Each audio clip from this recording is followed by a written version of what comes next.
I'm Candy. And I'm Shonda. And this is Love Lazy Sunday Podcast. Got kind of lost there. I was like, oh my God, what are we doing? We are here for our podcast, guys. We are here. Our very first podcast. Woo-hoo! First sale of the podcast. If it was okay, I would have taken my shirt off and just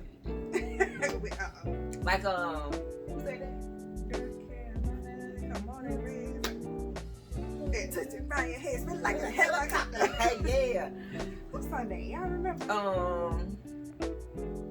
I see his face. Peter Pablo. Peter Pablo. That's who it was. Peter Pablo. Y'all know what we talking about. If y'all don't, y'all too young. Yes. But this podcast may still be for you. My cat, she got the zoomies. She acting crazy.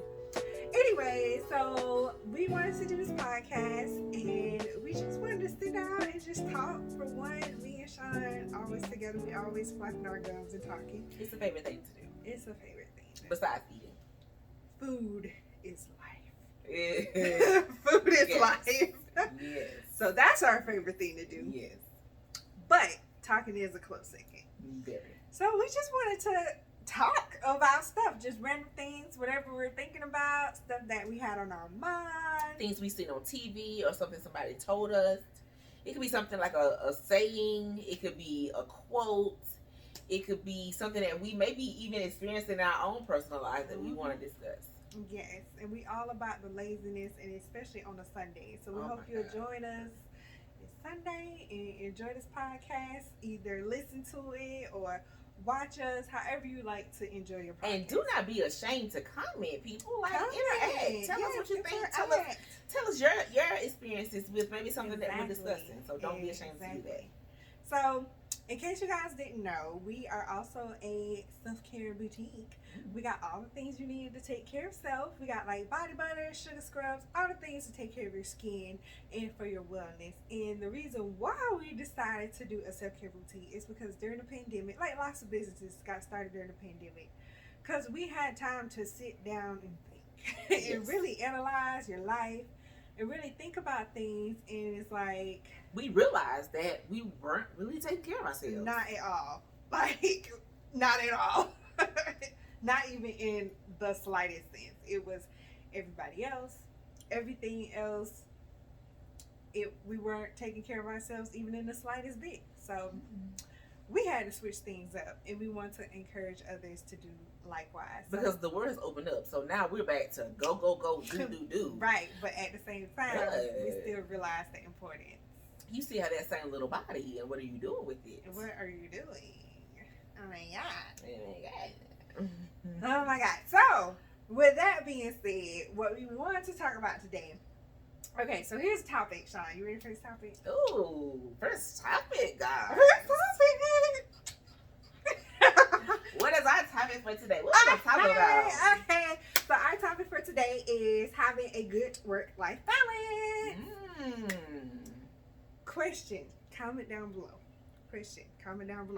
What is your work-life balance? Do you work? Are you a workaholic? Is that all that you do? Is that all that you're about? Or do you have a balance? Or are you a lazy bum who don't like to do nothing, don't like to work, this and the third? Where are you at? We would like to know. Comment down below.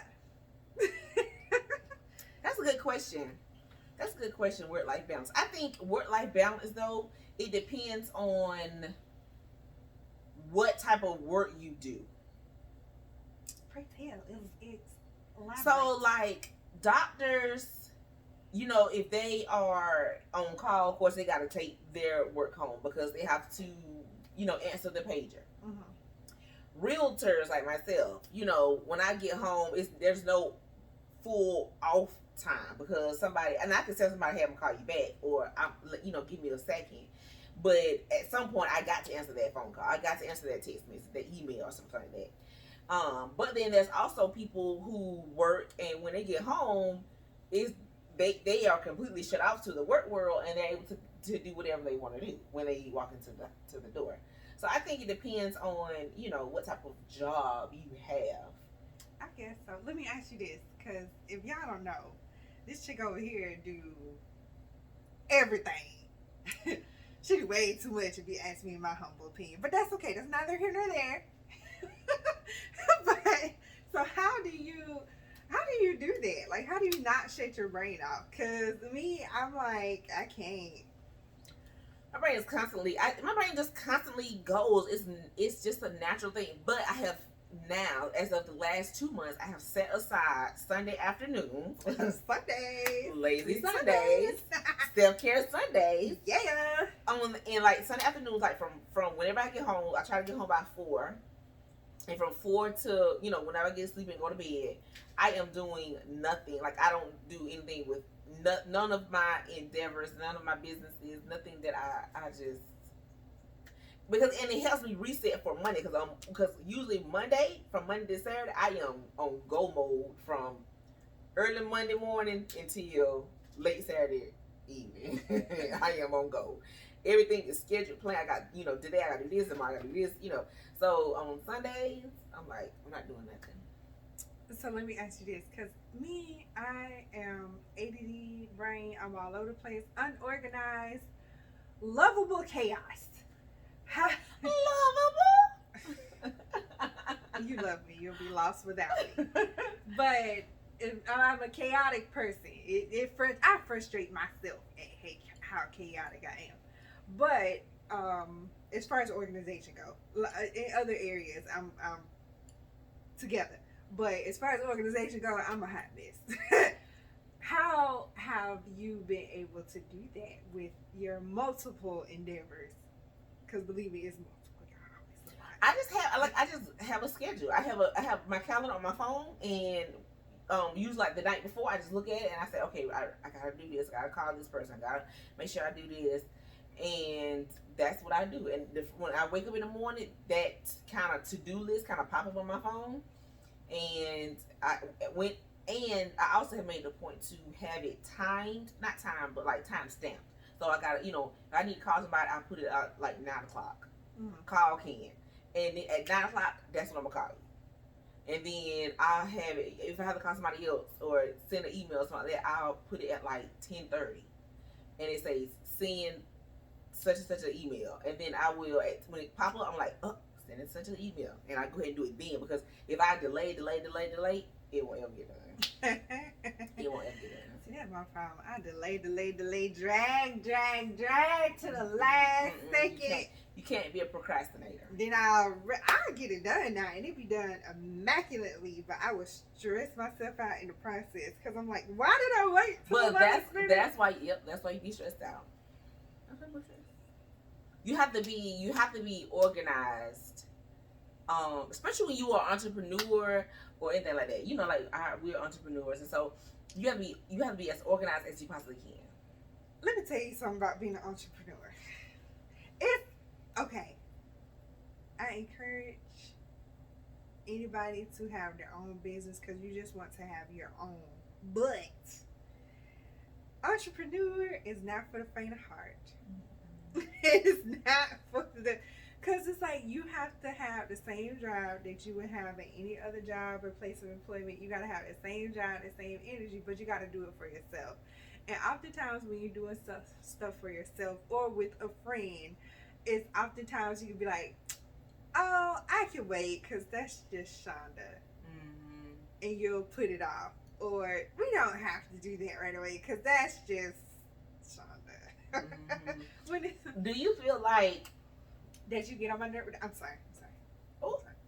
Do you feel like social media has glorified entrepreneurship to the point that it is almost a detriment to our society?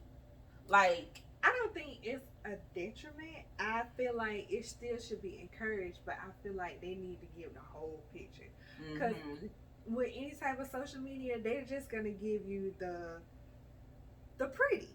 Mm-hmm. It's going to give you the best of the best. Oh, look at my food, look at my wonderful vacation. Mm-hmm. When they have been on a vacation in 10 years. Mm-hmm. They're just going to give you the best. So I think with entrepreneurship, however you say that, my mouth can't get together. Y'all know what I'm saying. But with all of that, I feel like they need to give you the whole picture. Like if people, when they did their reels, they gave you the truth, they gave you the good, they gave you the bad, they gave you the ugly. When you sitting there looking at your computer screen and ain't a single order coming through, if people did a reel about that, I would appreciate it, because I'm like, thank you for letting me know Right. what the truth is or what I'm getting into. You're giving me an idea of what to expect. And I feel like that's the reality of it, or that would be more of a balance, because you're giving me both angles, the good and the bad. Then people think, well, when I'm an entrepreneur, I can set my own schedule and da da da, and it's like you really can't, because you have to get your clientele up. You have to get, you know, if it's a product based, you have to, you know, send orders out. You have to do that. You have to get up early and do that. You have to go and make the products, or, you know, consult with whoever's making the products for you. So you can make your own schedule once you get established. Yeah. But the hill or the mountain, it's the mountain to the peak. Before you get to the peak of the mountain, it's a climb. It's work. It's work. And unfortunately, I think that sometimes that's why people like quit their jobs and stuff like that, because they're like, oh, let me be an entrepreneur and make my own schedule. But like, you have to do your research. You got to do your research, and then you got to think about the cost too. Because even with doing entrepreneurial stuff, if you're doing stuff from the ground, like have no clue, like we had zero clue what we were doing. Like even now, when we're still doing stuff, we be like, we so stupid. We just don't know.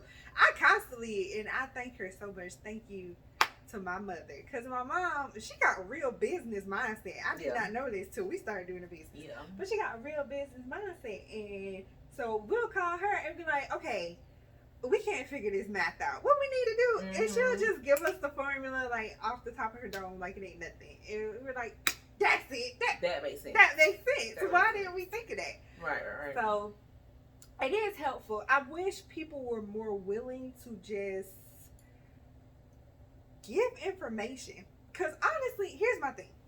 I feel like if more people shop from small businesses and supported those small businesses and stuff, I'm trying to make me not sound like one of those crazy people that be like, down with the government. I'm not to that extreme, but I do feel like we wouldn't have to rely on the government so much for stuff. As far as like, you know how grocery prices are skyrocketing and through the roof. Stuff is just really hard to afford. So if we shop with small businesses, who sold eggs and fruit and produce and stuff like that, that's more affordable. Then it's like you can get food and stuff that you need from those local businesses and not break your bank. Because the grocery store is just disrespectful at this point. You say, okay, let me grab 4-5 things. $300 later. $300 later, you be like, now what did I buy? Oh my god, it's true. Yeah, I think being an entrepreneur is definitely you have to have your money. Like you can't stop working to be an entrepreneur if you were barely making it working, because you're gonna have to have some type of startup funds. Right. I mean, depending on what you're doing, it may not be much, but you're gonna have some type of startup. Some type of startup, just to start somewhere. Yeah, some type of startup. So that since we've been talking about work, it kind of goes into with a documentary that I saw on Netflix. It was executively produced by Barack and Michelle Obama, and the title of it is "Working, What Do We Do?"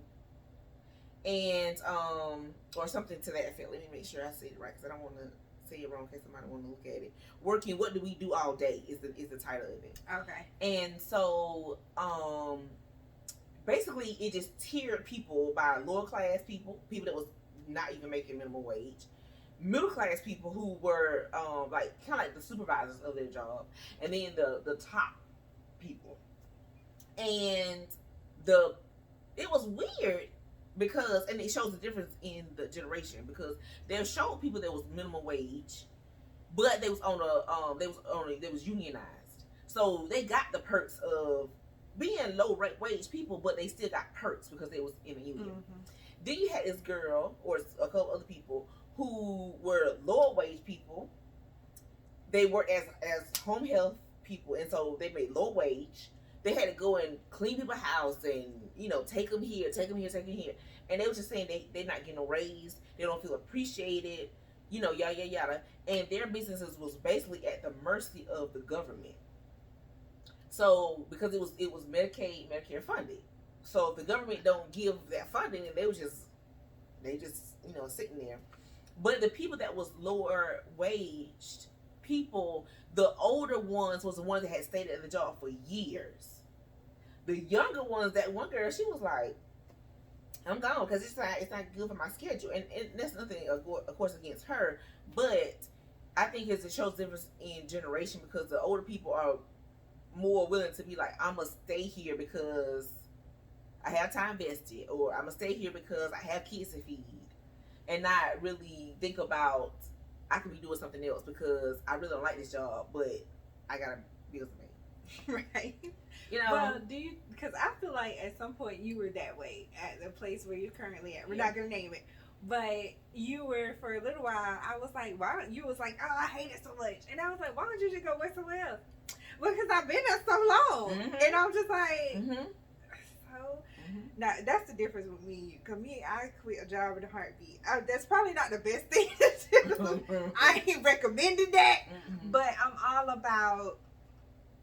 I'm like that. I'm like the younger generation where they're like, okay, you don't want to treat me right, I don't have to take this. Like how Steve Urkel used to say, I don't have to take this, I'm going home. Because it's just like, why?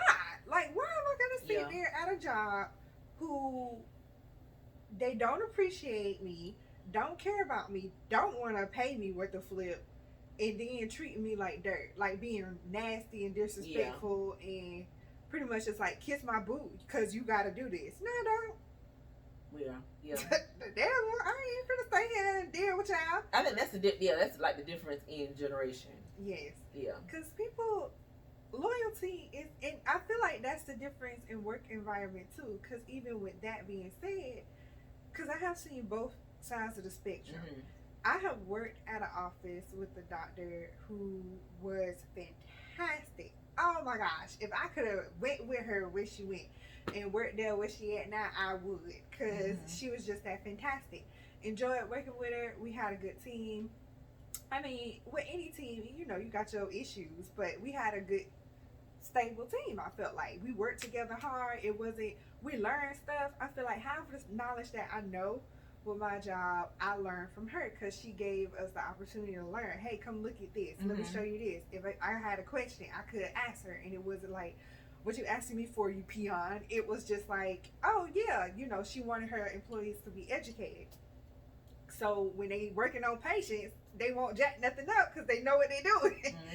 So like that, I would have stayed there loyally because I was treated very respectfully, very fairly, and was compensated well for my hard work. Because when I had to do a different position at that place, they made sure I got a pay increase because I was doing more work. It wasn't like, oh, you're going to keep the same pay, but we want you to do more work. It was like, you're finna do this position with more work, let me compensate you. So, contrasted with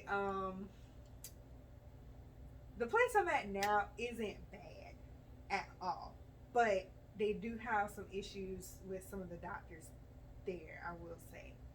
Or I would just say, I feel like, do you feel value at this job like you did the other job? No, I don't. I don't feel disrespected or anything neither. I just kind of feel like in the middle.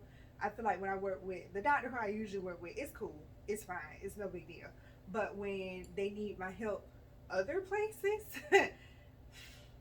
that's when I feel disrespected. What do you feel like is the most important thing to yourself or to people as far as keeping a job? Is it the loyalty of the company? Is it the feeling of appreciation? Is it the pay? What in your job do you feel like is the most important that helps people say, I'm gonna stay here?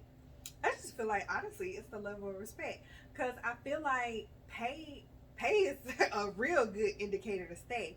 But at the same time, I'm like, say if you work someplace, but you work for a good boss, and they're doing the best they can, but they're just like, I just can't give you a raise right now, but because you're working so hard, I'll give you more vacation days, or I'll make sure you can take a longer lunch, or they'll compensate you some other way that they can. To me, that shows, okay, so you do value me as an employee. You just can't work with that pay right now. I can understand that. I'm still down to support you. And that will make you work harder, because you was like, if you can't, like if it's especially if it's like a product producing job, and it's like, oh, I can't give you a raise right now because we haven't been doing that good this month or this year thus far.